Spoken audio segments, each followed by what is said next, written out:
Qué gozo el reunirnos en esta tarde y poder continuar sobre la serie de Mateo. Si usted nos visita por primera vez, hace ya unos meses iniciamos el estudio sobre el libro de Mateo y hoy nos corresponde el inicio del capítulo 7, que es el último capítulo donde Jesús está hablando acerca del Sermón del Monte. Ese Sermón del Monte que inició en el capítulo 5 y que donde Jesús enseñaba sobre el grado de justicia que se requería para usted poder entrar al reino de los cielos. Luego en el capítulo 6 nosotros vimos cómo un creyente que está unido al reino de Dios, al reino de los cielos, debe de vivir esa justicia que Dios demanda. Y la conclusión del capítulo 6 fue que no debemos de ser hipócritas y no debemos de tener ansiedad y perseguir las cosas de este mundo, sino que debemos de buscar a Dios continuamente, buscar su reino. Y ahora llegamos al capítulo 7 y le digo algo, el capítulo 7 se pone muy interesante. Hoy vamos a estar viendo algunos principios del reino, la semana próxima acerca de los falsos profetas. Y les animo a que no se queden. Y lo digo de manera pastoral por el hecho de que muchos de nosotros, sin excepción, hemos sido expuestos a falsas enseñanzas en algún momento de nuestras vidas. Y el sermón de la próxima semana, a la luz de la continuidad del capítulo 7, es una advertencia clara acerca de los falsos profetas. Y luego terminamos el Sermón del Monte hablando de lo que significa ser sabio y construir sobre la roca. Y luego entramos en el capítulo 8. Pero hoy iniciamos el capítulo 7 y vamos a ver cómo una vez más el Señor nos recuerda que la vida cristiana no es una vida individualística, no es para vivir de manera independiente, sino que la vida cristiana es un llamado a vivir en comunidad. Y los versículos que vamos a estar viendo tienen que ver mucho con la manera como nos relacionamos. Nos relacionamos con el prójimo, con los inconversos, incluso con Dios. Nuestra relación con el prójimo es importante y la manera como nosotros actuamos a la luz de lo que hemos sido transformados por su palabra y por el Evangelio debe de reflejar esa obra en Dios. Así que el título del sermón hoy es Principios del Reino, y quiero hablar de 4 principios del reino. Yo quiero que usted abra su Biblia en el capítulo 7, el versículo 1 al 12, y yo quiero que, ahora lo vamos a leer todo, yo quiero que usted observe el texto, porque hay algunos versículos interesantes, pero quiero que todo el tiempo usted mantenga su mirada sobre el texto. Capítulo 7, versículo 1, inicia con esta frase que probablemente, luego de Juan 3:16, es el versículo más usado. No juzguéis para que no seáis juzgados. ¿Ustedes no le han dicho eso? Porque con el juicio con que juzgáis seréis juzgados, y con la medida con que midáis se os medirá. ¿Y por qué miras la mota, la paja, en alguna traducción, que está en el ojo de tu hermano y no te das cuenta de la viga que está en tu propio ojo? ¿O cómo puedes decir a tu hermano, déjame sacarte la mota del ojo cuando la viga está en tu ojo? Versículo 5. ¿Ve esos 2 signos de admiración ahí? Hipócritas, hipócrita. Saca primero la viga de tu ojo y entonces verás con claridad para sacar la mota del ojo de tu hermano. Versículo 6. No deis lo santo a los perros, ni echéis vuestras perlas delante de los cerdos. No sea que las huellen con sus patas y volviéndose os despedacen. Versículo 7. Pedid y se os dará, buscad y hallaréis, llamad y se os abrirá. Porque todo el que pide recibe, y el que busca halla, y el que llama se le abrirá. Versículo 9. ¿O qué hombre hay entre vosotros que si su hijo le pide pan le dará una piedra? O si le pide un pescado le dará una serpiente. Pues si vosotros, siendo malos, sabéis dar buenas dádivas a vuestros hijos, ¿cuánto más vuestro Padre que está en los cielos dará cosas buenas a los que le piden? Versículo 12. Por eso, todo cuanto queráis que os hagan los hombres, así también haced vosotros con ellos, porque esta es la ley y los profetas. Súper interesante cómo el Señor ya cuando empieza a cerrar su sermón del monte, comienza a dejar clara algunos principios que sus discípulos y sus seguidores deberían de tener claro a la hora de seguir viviendo a la luz de este reino, este nuevo reino que Jesús ha venido anunciando. Y hay 4 principios que quiero resaltar de manera que nos sirvan a nosotros, nos ayuden y nos guíen a partir de hoy mismo a ponerlo en práctica, de manera que podamos vivir a la luz de lo que Dios espera y demanda. El primero de esos principios es este: corrige a tu hermano sin hipocresía. Corrige a tu hermano sin hipocresía.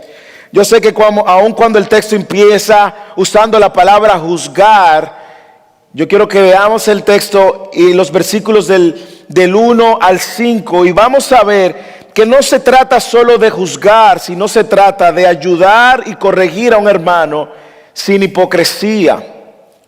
No juzguéis para que no sean juzgados, porque con el juicio con que juzguéis seréis juzgados y con la medida con que midáis se os medirá. Jesús sabe que un cristiano, un discípulo de Cristo está en un proceso de madurez, un proceso de santificación. Y en ese proceso, sin duda alguna, hay áreas de sus vidas que van a necesitar algún tipo de confrontación. Y yo quiero decir lo que el texto no está diciendo. El texto no está diciendo que no podemos juzgar el pecado de alguien. Y lo digo porque a veces este es el texto y la carta que nos sacan cuando tratamos de corregir a un hermano y le decimos: hermano, mire este pecado. No, la Biblia dice que no juzguéis, no me juzgues, para que tú también no seas juzgado. Y te lo dice cualquier persona que tú le haces una corrección. Y hay personas que entienden que Jesús está anulando la capacidad que tenemos de poder juzgar el pecado del otro. No es lo que Jesús está diciendo. Jesús nos está advirtiendo claramente de cómo nosotros vemos el pecado del otro y el pecado nuestro. Cómo naturalmente nosotros somos muy rápidos para ver muy grande el pecado de mi prójimo y muy pequeño mi pecado. Jesús no está diciendo que no debemos de confrontar. De hecho, nosotros vamos a leer en Juan capítulo 7, 24, que el apóstol Juan dice: juzgad con justo juicio. Pero usted va a escuchar o va a leer en 1 Corintios 5, del 10 en adelante, un texto donde Pablo aclara cómo el pecado de un creyente también debe de ser juzgado. No me refería a la gente inmoral de este mundo. Pablo escribiendo esta carta y hablándole a la iglesia de Corintios. 1 Corintios 5:10. O a los avaros, estafadores, o a las idólatras, porque entonces tendríais que salir del mundo. Sino que en efecto os escribí que no anduvierais en compañía de ninguno que, llamándose hermano cristiano, es una persona inmoral, avaro, idólatra, o difamador, o borracho, o estafador. Con ese ni siquiera coman. Pues, ¿por qué de juzgar yo a los de afuera? ¿Ve el concepto juzgar? ¿Por qué voy a juzgar a los de afuera? ¿No juzgáis vosotros a los que están dentro de la iglesia? Pero Dios juzga a los que están afuera. Expulsad de entre vosotros al malvado. O sea, el ejercicio de juzgar y corregir el pecado de algo, un hermano o una hermana en la congregación, es parte de la dinámica de la iglesia. De hecho, en algunos capítulos, 10 capítulos más adelante, cuando lleguemos a Mateo 18, nos vamos a dar cuenta cómo Jesús nos invita a confrontar el pecado del hermano.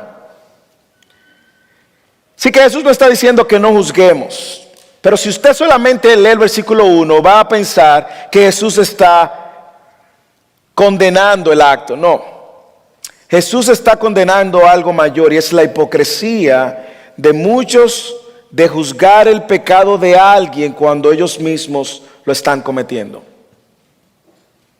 De decir al hermano: tú eres un mentiroso, cuando ese hermano también está cometiendo mentira. Recuerda el contexto. El contexto nos ayuda a entender algo, y es que los fariseos eran los que juzgaban a todo el mundo y nadie los juzgaba a ellos.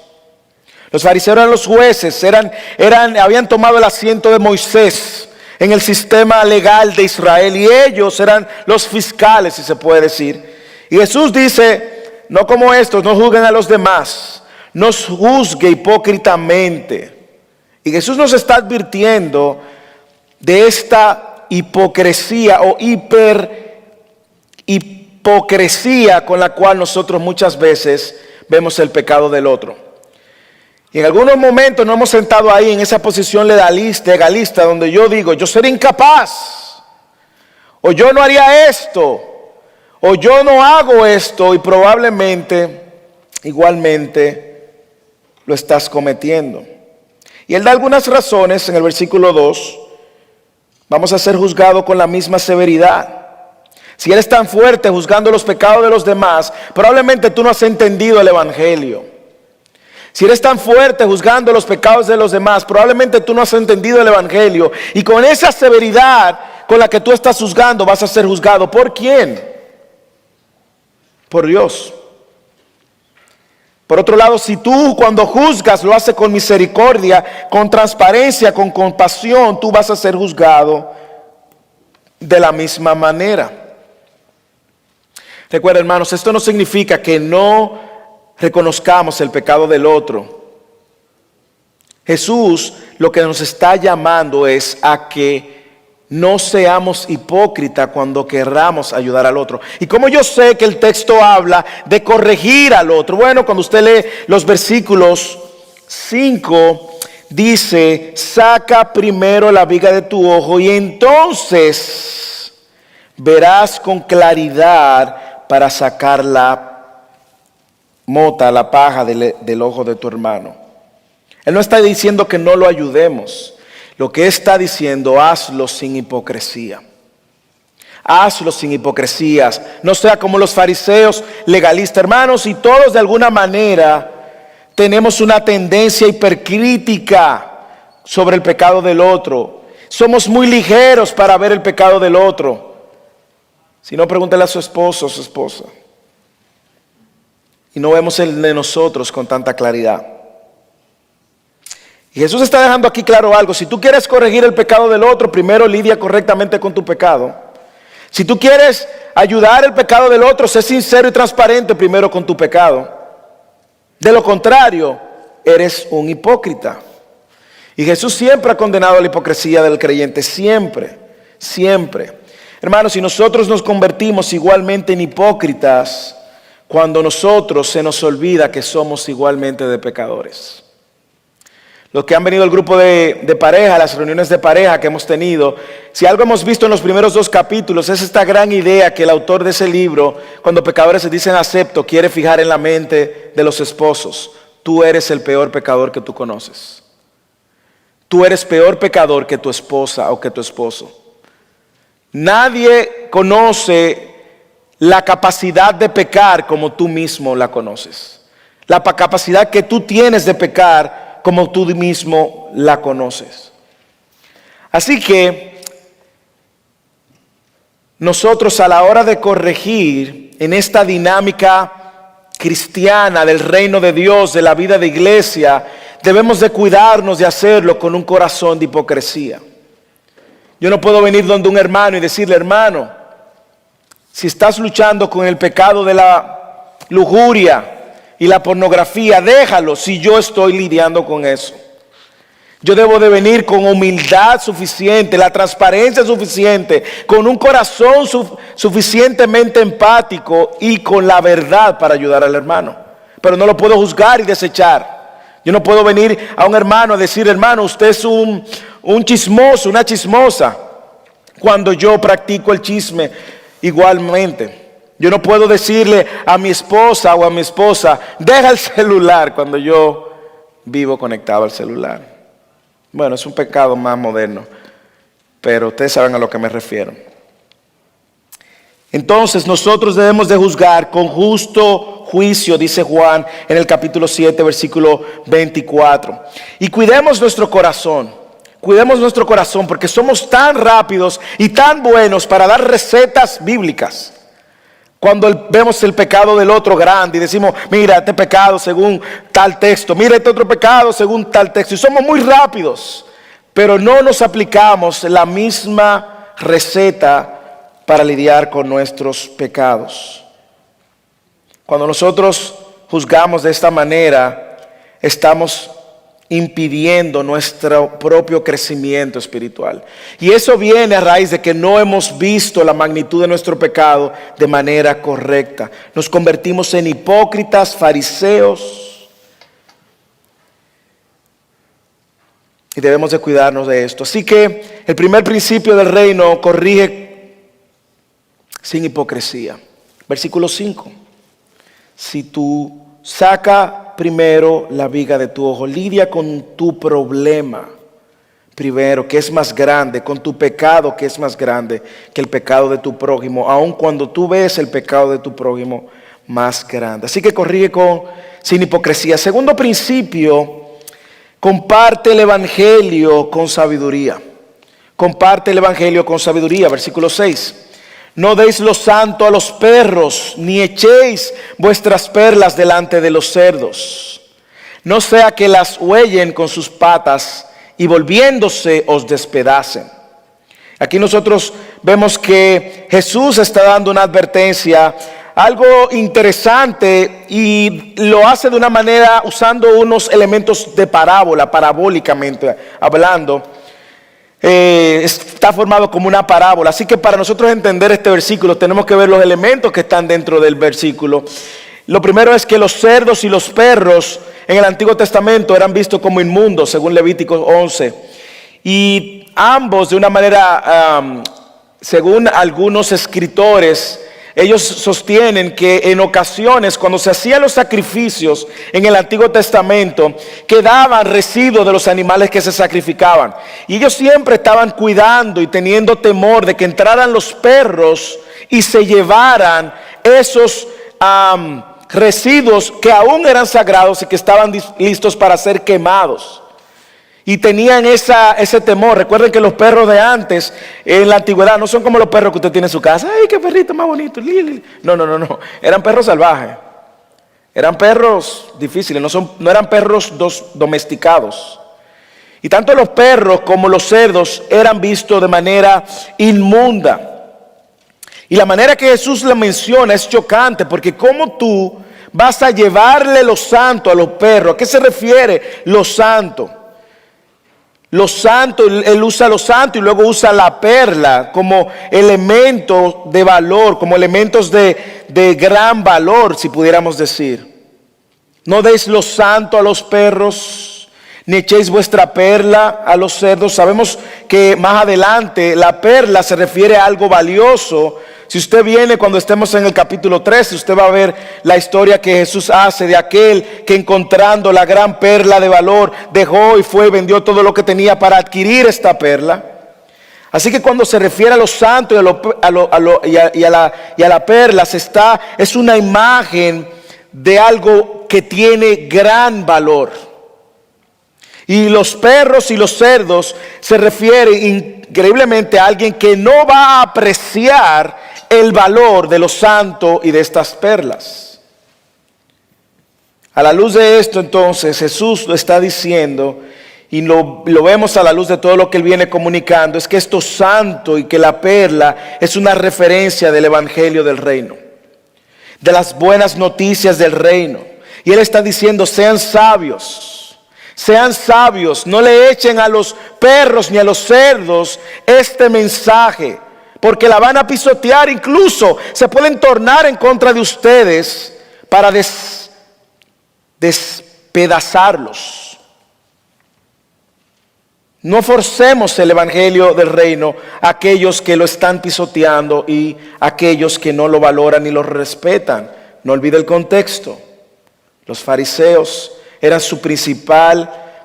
los principales que estaban en contra de este evangelio que Jesús estaba diciendo. Y en ese contexto, sin duda alguna, ellos eran aquellos no solamente que estaban echando por el suelo estas buenas noticias, sino también que estaban de manera airada reaccionando contra todo aquel que proclamara esta buena noticia, y con Jesús mismo. Ahora bien, en nuestro contexto, ¿cómo nosotros pudiéramos, si esto es un principio del reino, cómo podemos aplicar esto? Bueno, lo primero es que nosotros no juzgamos y no sabemos quién va a rechazar, a pisotear, a burlarse, a discriminar el evangelio hasta que no lo compartamos. Así que no está diciendo que no compartamos el evangelio. Nosotros tenemos que compartir el evangelio. Lo que debemos es ser sabios si a la hora de compartir el evangelio hay personas que de manera renuente, rebelde, airada, burlona, quieren entonces echar por el suelo esa verdad. Y quizás la estrategia debe de cambiar. Usted dirá, bueno, ¿y qué hago con mi esposo? Que no es creyente, que se burla y que nos llama. Bueno, si él se aira, si él llega a condenar o a burlarse o a tratar incluso de agredirte, cambia la estrategia y ora. No tiene oídos para oír. Nosotros no sabemos quién va a responder el evangelio, por eso predicamos el evangelio a todos. Lo que sí podemos hacer es introducirlo de manera sabia. Y si una persona mantiene una actitud de ridicularizar, de irritarse, de rechazar, de repudiar, no insistamos. Y te dirá, Moisés, pero esto suena fuerte. Bueno, pero no lo vamos a ver una sola vez en el mismo evangelio de Mateo. Déjeme llevarlo al capítulo 10, versículo 14, lo que él le dice a sus discípulos. Y cualquiera que no os reciba ni oiga vuestras palabras, ¿cuáles? El evangelio. ¿Qué dice? Al salir de esa casa o de esa ciudad, sacudan el polvo de vuestros pies.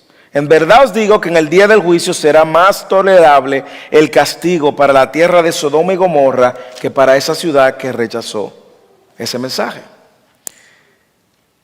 Así que debemos impulsar el evangelio, debemos de promover el evangelio del reino, pero debemos de ser sabios. Debemos de ser sabios. Algunos se voltearán en persecución, probablemente. Otros de manera airada. Pero Jesús nos está recomendando a ser sabios. ¿Por qué? Porque el evangelio y la buena noticia del evangelio es la mejor noticia que una persona sobre este planeta puede escuchar. Es valioso. Tiene un valor único, es un tesoro con implicaciones a la eternidad, no solamente a la vida presente, a la vida eterna. Y es la única esperanza que tiene un pecador de cambiar su eternidad. Y si ese pecador lo ridiculiza, lo rechaza, no nos está rechazando a nosotros, está rechazando a Cristo. Así que principio número 1, corrige sin hipocresía. Principio número 2, sé sabio, comparte el evangelio con sabiduría. Principio número 3, pide a tu Padre confiadamente. Pide a tu Padre confiadamente. Versículo 7. Yo sé que esta porción le va a gustar. Pedir y se os dará, buscar y hallaréis, llamar y se os abrirá. ¿Por qué? Léalo. Porque todo el que pide recibe, y el que busca halla, y el que llama, y al que llama se le abrirá. Mire cómo Jesús ahora lo ilustra y dice, versículo 9: ¿o qué hombre hay entre vosotros que si su hijo le pide pan le dará una piedra? ¿O si le pide un pescado le dará una serpiente? Pues si vosotros, siendo malos, sabéis dar buenas dádivas a vuestros hijos, ¿cuánto más vuestro Padre que está en los cielos dará cosas buenas a los que le piden? A mí me encanta, pareciera una transición natural, primero de relacionarnos con nuestro hermano en Cristo, a corregirlo sin hipocresía, con humildad, a relacionarnos con no creyentes que rechazan el evangelio. Ahora él transiciona a esta relación una vez más con nuestro Padre. Y mire, no pierda de vista, este texto no está aislado. ¿Ok? Recuerde que en el capítulo 6 Él hizo un énfasis muy claro con respecto a vuestro Padre, Padre nuestro que está en los cielos. Y aquí Él vuelve otra vez y trae el concepto de paternidad y dice, pide con confianza. Pide con confianza. Ahora, la pregunta cuando cuando uno ve un texto como esto, cualquier texto, la pregunta es, ¿qué está tratando de comunicar Jesús? Eso es lo que nos va a llevar a la idea original del mensaje. ¿Qué Jesús está tratando de comunicar? Muchas cosas. Pero yo quiero hacer con ustedes un ejercicio. Pongan sus ojos en el texto ahora. Y yo quiero que usted vea muy claro la intencionalidad de Jesús de fijar a Dios como un Padre bondadoso, bueno y generoso. Y mire lo que el texto dice acerca de Dios. Primero, Dios tiene todo lo que yo necesito. ¿Sí o no? Segundo, yo cuando leo esos versículos veo un Dios que me está invitando a orar, que me está invitando a buscarlo continuamente. Usted no lo lee ahí, léalo cuando dice, pide y se os dará, busque y hallaréis, llamar y se os abrirá. Esto no es en el aire, porque yo sé que no es en el aire, porque luego Él lo conecta con el Padre. O sea, Él me está invitando, Dios, el creador del universo, me está invitando a buscarlo en oración. ¿Qué más dice? Que Dios responde. Ese Dios, creador del cielo, la tierra y las constelaciones, el universo, que pareciera ser un Dios lejano, no está lejos, está cerca y responde. Me invita a orar, pero también responde. ¿Qué más dice? Que ese Dios no está desconectado de sus hijos. ¿Qué más dice? Que es un Padre, que ese Dios es mi Padre. Léalo en el versículo 11. Si vosotros siendo malos sabéis dar buenas dádivas a vuestros hijos, ¿cuánto más vuestro Padre que está en el cielo es mi Padre? ¿Qué más dice? Que es un Padre generoso. ¿Qué más dice? Que es un Padre bueno. Y si usted quiere una tarea para la semana, en esos versículos sígale preguntando el texto, ¿qué más dice de Dios? Y va a encontrar un manantial de verdades y atributos acerca de Dios. Es un Dios bueno, es un Dios generoso y que nos da todo lo que le pidamos. Vamos hacia allá. Pero no quiero ir hacia allá sin antes hacer una pregunta. ¿Usted cree eso? ¿Usted cree todo lo que dice de Dios ese texto? Si usted no lo cree, créalo. Y si lo cree, vívalo como que lo cree. Ahora, ¿qué dice de nosotros? Porque lo veo tan claro. Lo primero es que para yo venir donde ese Dios debe existir una relación. ¿Sí o no? ¿Sí o no? Debe de existir una relación. Observa el versículo final. Si vosotros siendo malos. ¿Qué dice también de nosotros? Dice también que nosotros tenemos una dependencia de ese Dios. ¿Sí o no?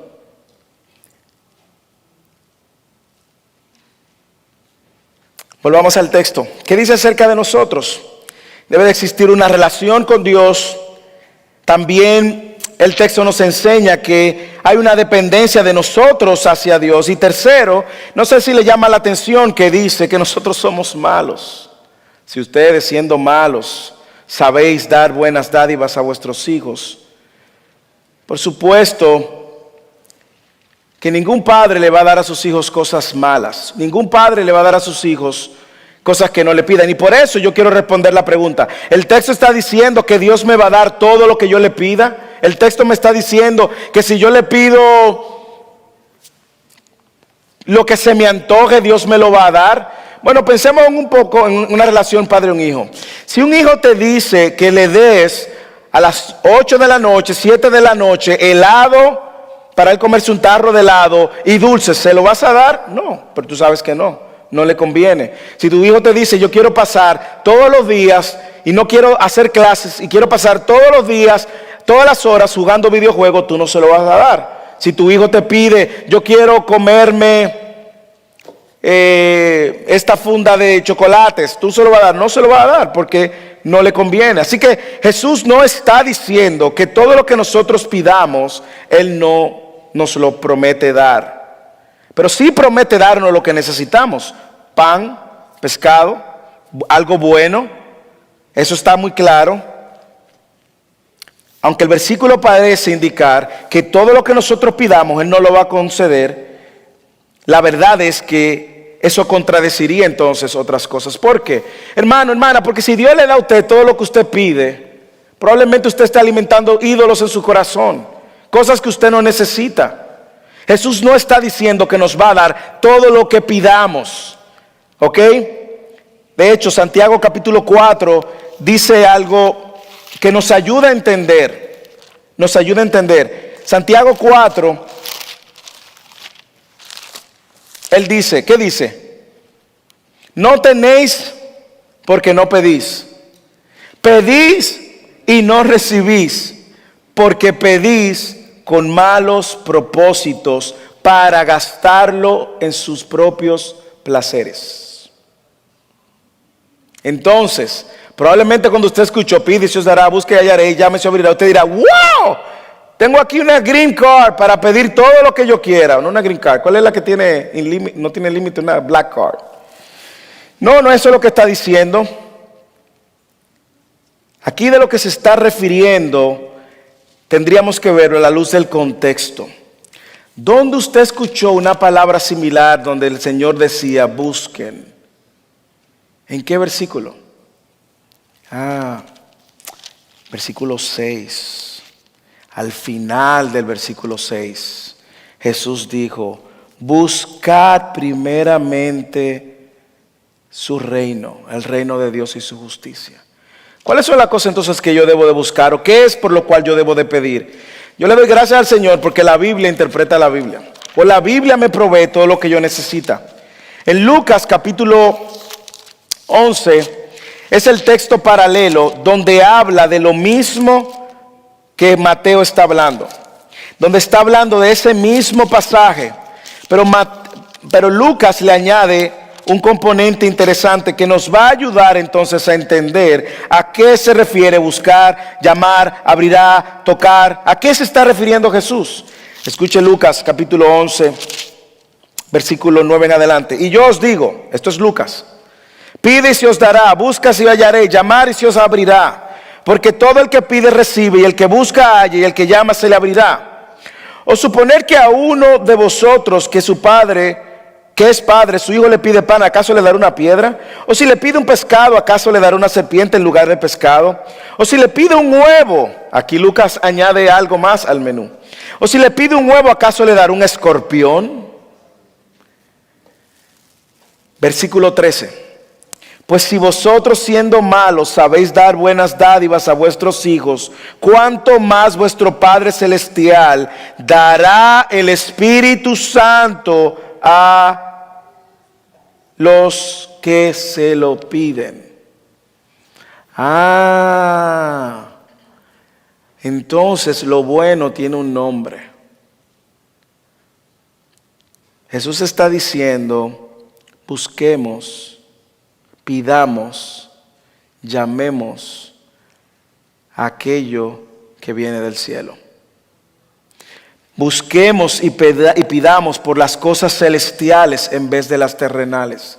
Busquemos y pidamos por las cosas que van de acuerdo a la voluntad de Dios y no a las nuestras.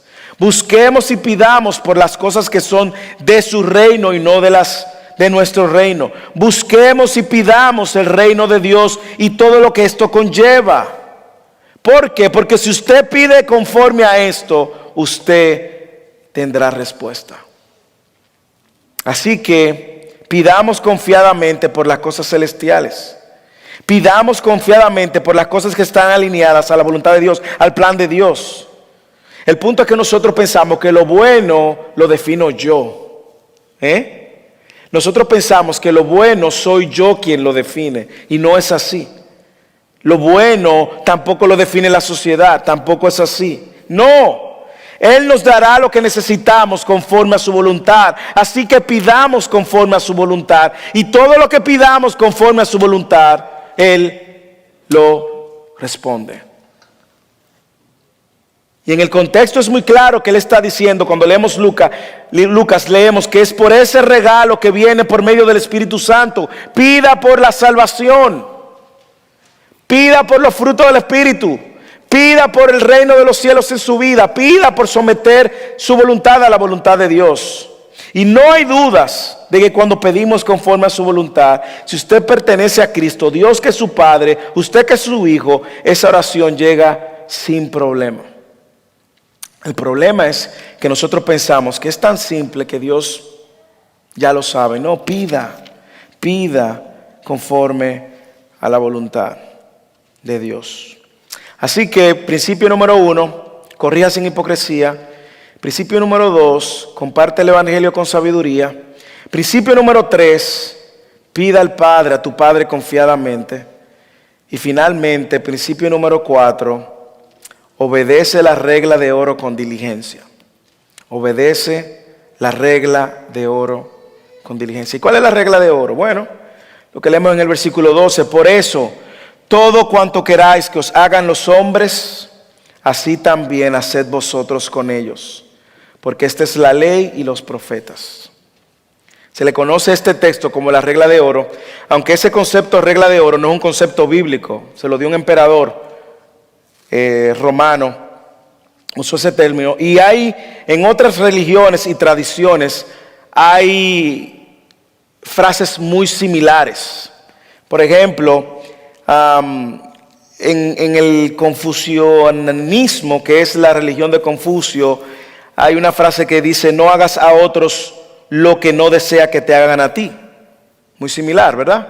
No hagas a otros lo que no deseas que te hagan a ti. En el hinduismo, esta es la suma del deber: no hagas a otros lo que te causaría dolor si te lo hicieran a ti. En el budismo, no dañes a otros de maneras que encontrarías hirientes para ti. Y pareciera, algunos llegaron a acusar a Jesús de estar copiando esta frase. Y algunos entienden porque estas frases aparecieron 400 años antes de Cristo. A algunos se le olvida que esta frase apunta más a Levítico 18, 19, el mandato de amar al prójimo como a sí mismo, que es más de 1500 años antes. Y la regla de oro bíblica no es la ética de la reciprocidad que tan comúnmente los moralistas tienen. Pero si usted observa, la regla de oro, a diferencia de estas corrientes filosóficas, es diferente. Todas esas corrientes de religiones dicen: no hagas, empiezan en negativo, no hagas lo que tú no quieres que te hagan a ti. Jesús cambia. Lea el texto. ¿Cómo empieza? En positivo. Todo cuanto quieren que os hagan a los hombres, así también haced vosotros. Aquí Jesús está dando un mandato positivo para mostrar un amor de una manera proactiva. ¿Por qué? Porque el amor que el Evangelio trae consigo y el Evangelio del Reino trae es un amor proactivo. Las religiones orientales decían: no hagas, abstente de hacerle al otro. No. Jesús dice: lo que tú quieres que te hagan, hazlo. Hazlo, sé diligente mostrándole al otro lo que tú quieres que te hagan. Sé diligente mostrándole el amor al otro. Hagan el bien que tú quieres que te hagan a ti. Haz el bien que tú quieres que te hagan a ti. Y yo creo que es muy fácil de ver en el día a día y poner en práctica el día. Nosotros podemos adoptar una actitud pasiva y decir: yo no le hago mal a nadie. ¿Usted no ha escuchado eso? Yo no le hago nada mal a nadie. No. Jesús no está diciendo toma una actitud pasiva. Jesús está diciendo: el cristiano tiene una actitud activa y hace el bien que quiere que le hagan. Haz el bien, muestra el bien de manera positiva. Las religiones orientales dicen, bueno, tú lo controlas no haciéndole el mal. Jesús dice, no, aquí no se trata de controlar, aquí se trata de accionar y de mostrar el amor de Cristo a todo aquel que lo necesita. Ahora, ¿cómo luce esta regla de oro diariamente? Bueno, primero, si usted se da cuenta, empieza con lo que a ti te gustaría, esposo, esposa, padre, hijo, termina luego con lo que otros quieren. Entonces es claramente que aquí hay una invitación de Dios a poner en práctica esto de manera activa. Y es un llamado para todos. Hay hermanos que tienen un don para hacerlo. Y yo quiero resaltar, quizá está por ahí atrás sirviendo, el hermano Ariel Méndez. Él tiene una capacidad de manera proactiva a buscar hacer el bien. Y yo quisiera aprender de Ariel eso. Yo quisiera aprender de Ariel a hacer el bien, aun cuando no me lo piden. Aun cuando no vienen donde mí diciéndome, pastor, usted quisiera hacer esto, me pudiera ayudar. No, yo quisiera tener los ojos puestos en la necesidad de la gente y de manera proactiva abordar a la gente y servirle a la gente y amar a la gente. Todo lo que quiera que haga la gente, que la gente te haga, así también hazlo tú con ellos. ¿Cuál es la razón? Jesús dice, con esto tú estás cumpliendo todo y obedeciendo toda la ley y el Antiguo Testamento. Haciendo esto tú estás obedeciendo a Dios. Esta es la ley y los profetas, Jesús dice. Así que esposos, su esposa está enferma, hagan por ella lo que le gustaría que hicieran cuando usted esté enfermo. Esposa, su esposo está cansado, hagan por él lo que usted quisiera que hicieran por usted cuando esté cansado. En la casa, hijos, tú ves a tus padres cansados, ocupados, haz por ellos lo que tú quisieras que hicieran contigo. Padres, tú ves a tus hijos confundidos, desorientados, haz por ellos lo que te gustaría que hicieran por ti. Seamos proactivos y no pasivos.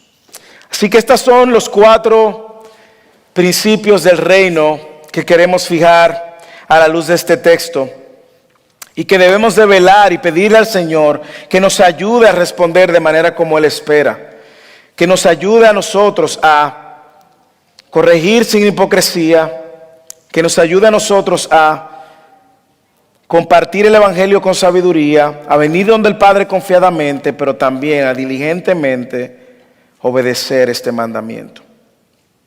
Nosotros hemos estado resaltando estos principios porque son principios que Dios demanda de sus hijos. Por eso es el concepto Padre. Pero si tú estás aquí en esta tarde y tú no tienes una relación con Dios por medio de Cristo, no, Él no es tu Padre y tú no eres su hijo. No lo eres. Él demanda a sus hijos que se arrepientan de sus pecados y que corran a Él y que empiecen una relación con Él por medio del sacrificio y la obra de Cristo. En esa relación está Cristo, el centro de esa relación es Cristo. Y si tú no estás rendido al señorío de Cristo, Él no es tu Padre. Pero la buena noticia es esta, y es que Él te invita a que abraces el regalo mejor, mayor que vas a conocer en esta tierra, y es el regalo de la salvación. Llama tu vida a arrepentimiento, a darte cuenta que le has faltado a un Dios santo y a rendirte a su señorío. Que Dios nos ayude, que Dios te ayude a entregarte a Él para que vivas para Él. Padre, gracias.